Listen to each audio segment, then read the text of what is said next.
dudosa verdad histórica. El viernes 24 de marzo, desde el año 2002, es feriado porque se conmemora el Día Nacional de la Memoria por la Verdad y la Justicia. Hace 47 años se llevó a cabo el último golpe de Estado que derrocó al gobierno de Isabel de Perón. La verdad que yo estrictamente adscribo más a la idea de que la persecución política y el genocidio a parte de la población empieza a partir de 1955 con la proscripción del peronismo, pero también entiendo que se tome el golpe de Estado porque es la destitución formal de nuestro máximo poder del sistema democrático en el que estamos. Así que entiendo el concepto, y además porque no se puede fijar una fecha exacta en la cual empieza la persecución política. Así que eso, entre 1976 y 1983, la dictadura llevó a cabo un genocidio a esa parte de la población. Se pretendía borrar una parte de la identidad de la nación argentina mediante diversos mecanismos que incluyeron la desaparición forzada de personas, la tortura, el asesinato, la persecución política y la apropiación de bebés. La columna pasada hablamos de la verdad histórica, esto que hacemos los historiadores a partir de relatos y creamos una verdad. Pero también existen diferentes tipos de historias, y esta que hablamos a finales del siglo XX se llama historia reciente, que es de 70 años para atrás del momento que estés. O sea, ahora llega hasta los 50, pero hace 20 años llegaba hasta los 30. Se habla de historia reciente porque todavía hay gente viva que vivió ese proceso, y se puede construir mediante la historia oral. La historia oral tiene dos problemas principales. Primero es la subjetividad.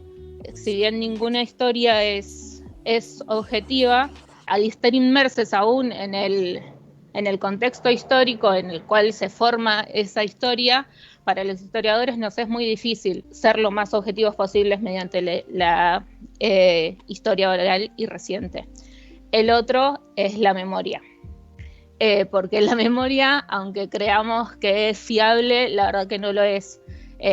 La memoria está adentro del cerebro, están en las conexiones neuronales, y cada vez que evocamos ese recuerdo, que se evoca la memoria, el recuerdo va cambiando, porque las conexiones neuronales nunca están quietas, el cerebro nunca está quieto, y siempre se va transformando el recuerdo y la memoria. Y también algo que dije la columna pasada es que yo no creo que la historia sirva para no cometer los errores del pasado, como dice esa famosa frase, sino que está más bien para hablar del presente, que la historia habla más del presente que del pasado, pero sí creo que la memoria está para eso, para no cometer los errores del pasado.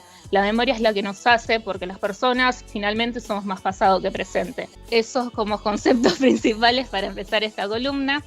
Mi primera marcha en general, que sembró una semilla que nunca pudo parar, fue una del 24 de marzo, creo que a los 15 años. Y años después, cuando fui marchando con el profesorado, tengo el recuerdo fijo de que me di vuelta y vi una bandera negra que decía 30.400, y el 400 tenía colores de arcoíris. Y me quedó dando vueltas en la cabeza eso. Pero nunca supe nada, nunca investigué nada, hasta que el año pasado, en el profesorado, vi un libro que se llamaba 30.400, Derechos Humanos y Diversidad, de Pablo Vasco. Y este será el material para la columna de hoy, porque lo voy a usar como excusa para un poco investigar y un poco para compartir de por qué se dice 30.400 para la comunidad LGBTIQ+.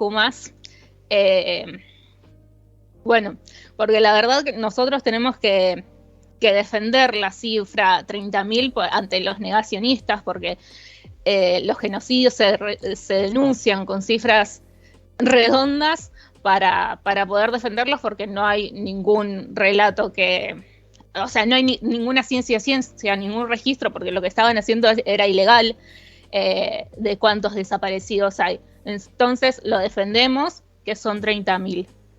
Uh-huh. Pero para esto vamos a hacer un paréntesis, en 1983 se hace la Comisión Nacional sobre la desaparición de personas.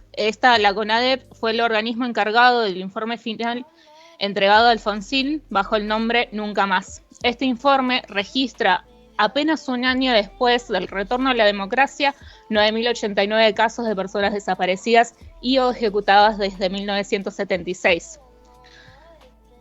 Al año siguiente, en 1985, el rabino Marshall, uno de los integrantes de la CONADEP, le dice a Carlos Jáuregui que en los registros se había omitido, se me hace la piel de gallina, se me había omitido la identidad homosexual de alrededor 400 personas.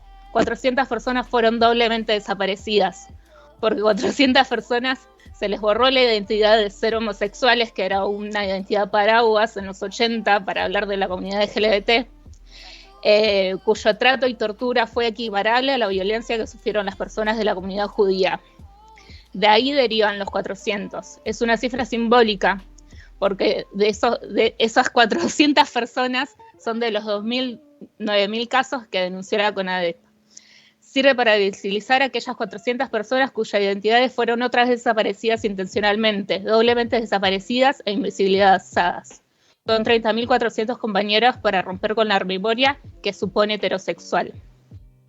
Y medio que ahí termina esta investigación sobre cifras, porque hablamos de números, de identidades borradas, y yo lo que realmente quería saber era si las personas gays, lesbianas, travestis o trans habían sufrido una persecución sistemática, pero la verdad es que me choqué con otra realidad, porque entre 1976 y 1983 la dictadura para ellos nunca empezó ni terminó. Son 70 años de genocidio contra la comunidad.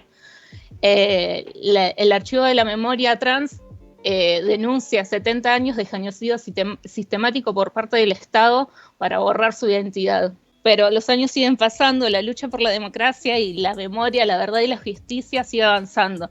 Las madres y las abuelas lograron la restitución de nietos, la identificación de restos de víctimas y el juicio de las juntas militares. La condena social e histórica. Se bajaron los cuadros de los genocidas, se crearon leyes y excepciones para enjuiciar a los responsables.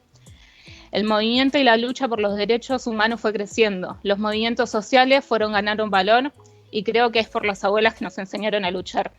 Ya decían en los 80 las madres de Plaza de Mayo, cuando apoyaban los reclamos de la comunidad, que si uno no tiene derecho al cuerpo, ¿qué derecho tiene? En el 2010 se debatió y se sancionó la ley por el matrimonio igualitario. Al año siguiente, la ley de identidad de género. Para 2011, Claudia Pía Baudraco, en la presentación por la ley, decía: cuando hablamos del derecho a ser, es el derecho a la identidad, para el acceso a todos los derechos, y cuando hablamos de derechos, hablamos de derechos humanos. Es decir, el derecho a la identidad es el primer derecho, porque si no tenemos identidad, no tenemos nada, no somos. No podemos acceder a todos los demás derechos. Por eso creo que es tan valiosa la militancia de madres y abuelas para los movimientos sociales de Argentina. La identidad de género en nuestro país fue una lucha dura y larga, pero valiosísima porque la identidad es algo muy valioso para nosotros. Por eso creo que la lucha por la memoria, la verdad y la justicia no solo está relacionada con diferentes luchas sociales, porque nos enseñó cómo militar, sino porque nos allanó muchos campos conceptuales. En síntesis, son 30.400 compañeros presentes, ahora y siempre, porque al closet no se vuelve nunca más.